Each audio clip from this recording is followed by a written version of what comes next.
Okay, so on this part, we're talking about sick people and then fasting. What condition makes you unable to fast, and then whatever it is around the situation. That's what we'll be talking about.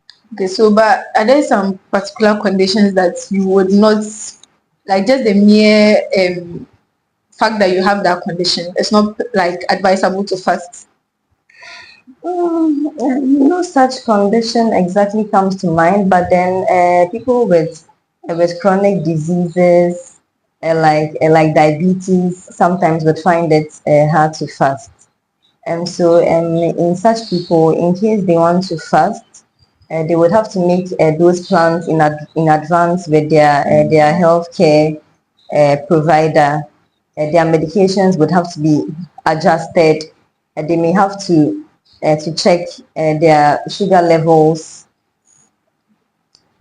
consistently and be on the lookout for signs of hypoglycemia, because that is the most feared complication in people with diabetes.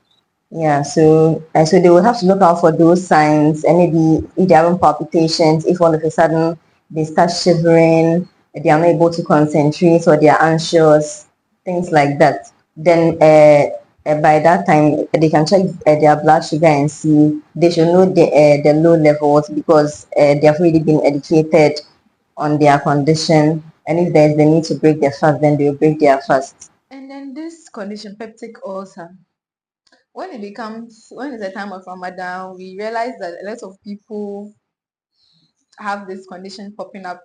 So is there something with the hunger and the peptic ulcer that we don't really know that brings it up? Okay, and so peptic ulcer, when we say peptic ulcer, I think a lot of people are getting it wrong when they say peptic ulcer. It's like everybody comes in and they're like, I have ulcer, but then who told them they have ulcer? How did they know they have ulcer? Anybody with slight abdominal pain says they have ulcer, but then ulcer, yes, the signs and symptoms come in, but then the definite diagnosis. So the signs and symptoms I was talking about, maybe bloating, we have upper abdominal pain. Some people may have vomiting. There are some people that would have complications that will make them vomit blood, pass blood out. Sorry, that stools out. Some don't eat, and when they eat, it pains them. Uh-huh. So the mere fact you have peptic ulcer, is it enough not to fast? That's the No, I don't think so. If you have peptic ulcer, it can be treated one. So you're not going to have the peptic ulcer all year round or your whole life. It can go away. So it doesn't mean during Ramadan they are going to have the peptic ulcer. Okay. Regards to the sickness that you can decide whether you fast or not. You can categorize it into like those that there is hope of the patient being relieved from it, and those that there is no hope, like those Chronic illnesses that and like old age. So when someone is old, there is no hope of he goes from there again. Day in, day out, they become reduces. Yeah. So such people, those with chronic illnesses and those at old age like this, they can't fast because of their condition. And we have those days hope of they being like someone with malaria, severe malaria. There is hope of the person being relieved after some days. So such person will not fast when he is having the malaria. But after he's okay, then the rulings will come. But there are people who be having malaria and can still fast. So such people can live fast while they are having malaria. And with the peptic ulcer, from what I've been hearing from my fellow students, especially students, when it's getting to Ramadan, they will see this and they will ask me questions about it. So it's like there are people that their ulcer is very severe, and there are those that is not severe, and there are those in between. So like those that is very severe, it's so severe that they can't fast. From what they say, then when you fast, they are not able to. They can't control their fast. So such people, they are exempted from fasting, and there is a reason for that. And there are those that they can fast while they say they have ulcer. From what they are saying, like what doctor said, it's possible it's being just a abdominal pain, and they are saying they have ulcer. So let's say they have ulcer, but it's not disturbing them, so they will fast. And there are those in between that a period in their time there will be an exhalation, whereby they are like those with the severe one, and then there are times in their life that their condition is like those with the mild one. So it will depend on their situation during the month of Ramadan. When it's getting the month of Ramadan, then they will say their ulcer has exacerbated. How?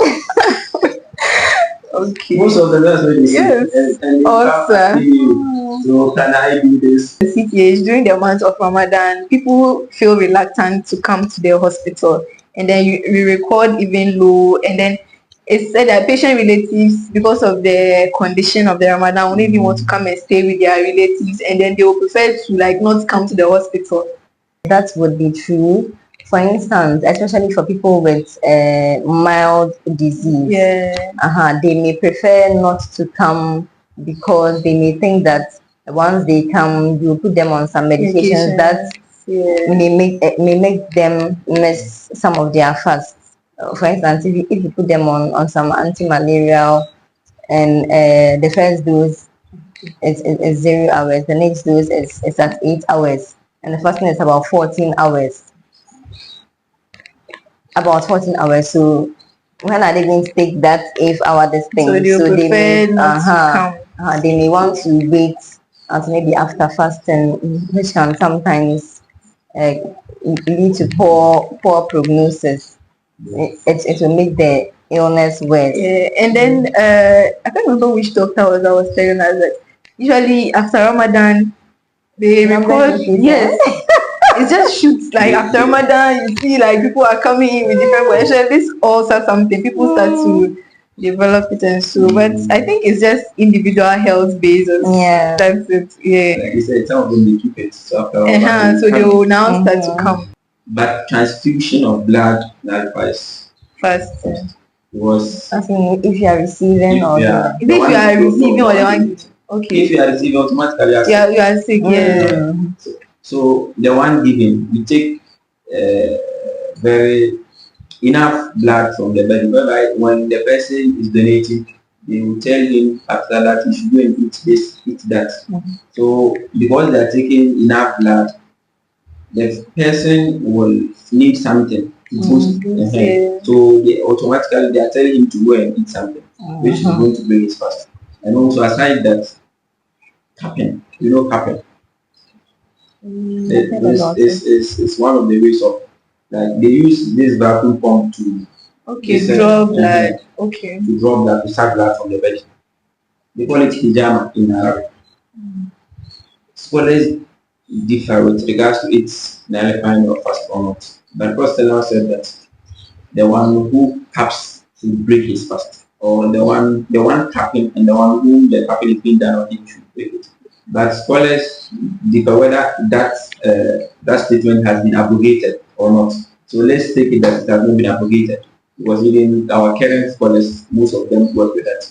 And it's like transfusion of blood, because the blood is being taken from the body. That's why he said you should break your fast. And the blood that comes from your body through capping is not anywhere to be compared with the blood that's going to be. Well, it's not, even though you take some blood, but when you are transfusing blood, it's too much. It's more than the one that comes. Okay, so you are now comparing. If they said the capping shouldn't be done, that means transfusion there, you shouldn't even fast. So transfusion breaks fast. But minor cut or something doesn't break your fast. Complex carbohydrates, for instance, oats, those ones, they'll be released slowly so that your body would be able to use them. So it doesn't just depend on your size, but your activity level, what you eat. Because there are some fast people that when they fast, they can't stand it, and then there are some slim people that can fast and keep fast. And also the experience. Yes. So you should just know yourself and then what you eat. Well, in recent times, there are lots of people living with hypertension, living with diabetes. some are recently diagnosed, and then the Ramadan is almost here. So like I just want something around these people, how they should manage their diet, and then if it's really something significant on their health, should they or should they not fast? So so people with chronic diabetes, like they are recently diagnosed, so how do they adjust to fasting?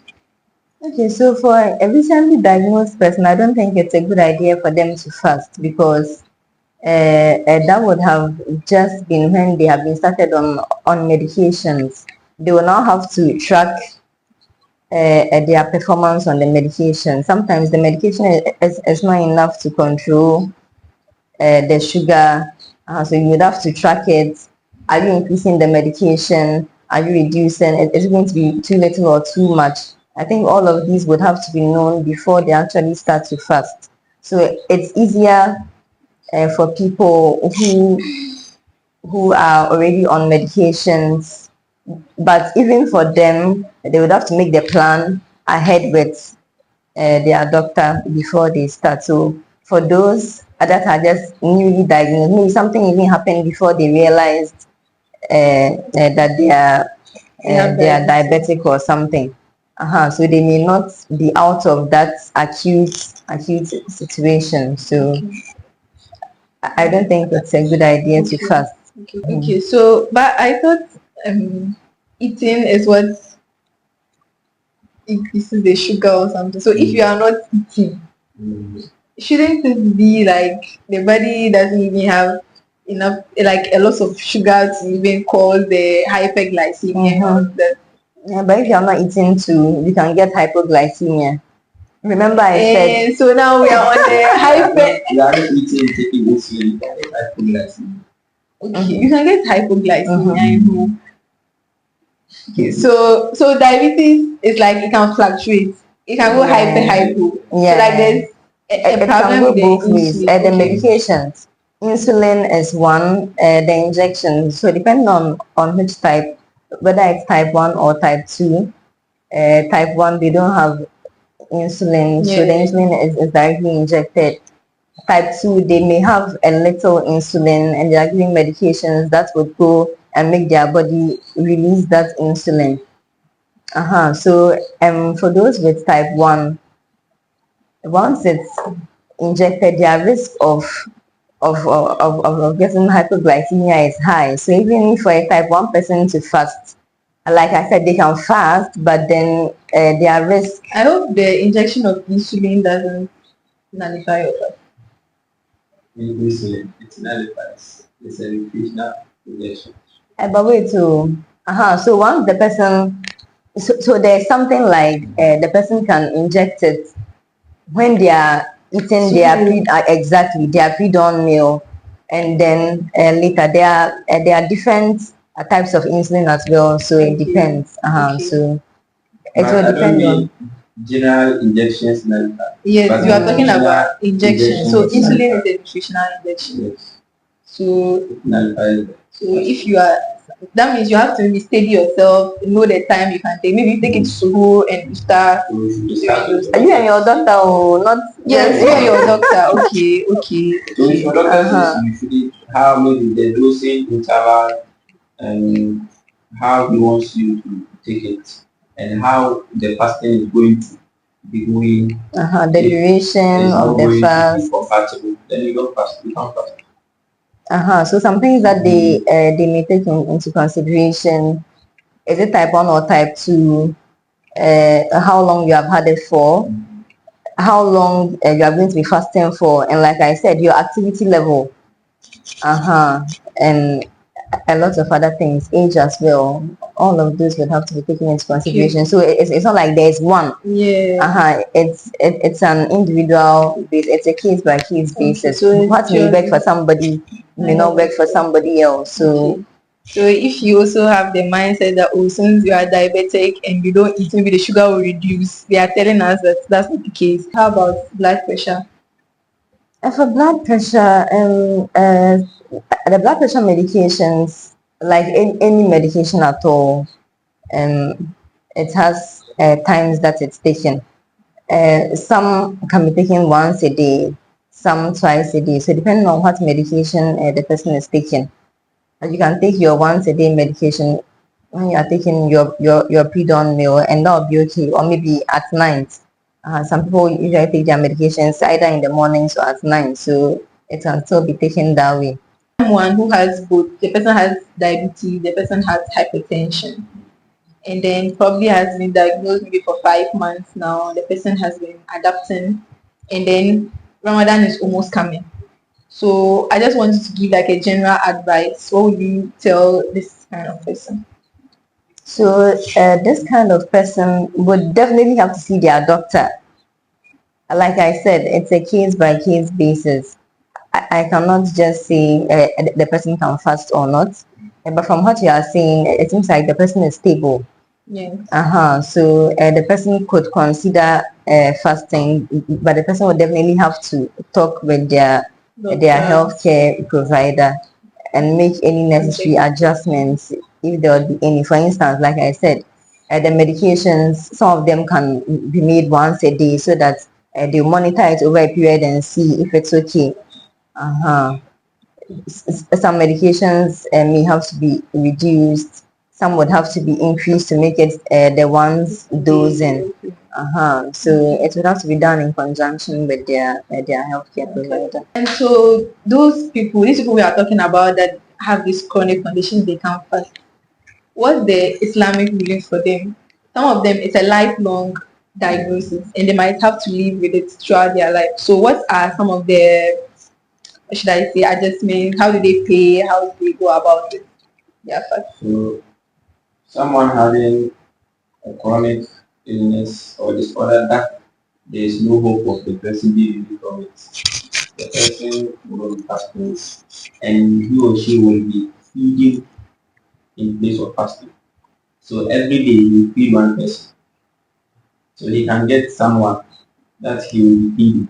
So for the 29 or 30 days, he's going to be feeding that person daily till the man ends. And this is how the feeding is.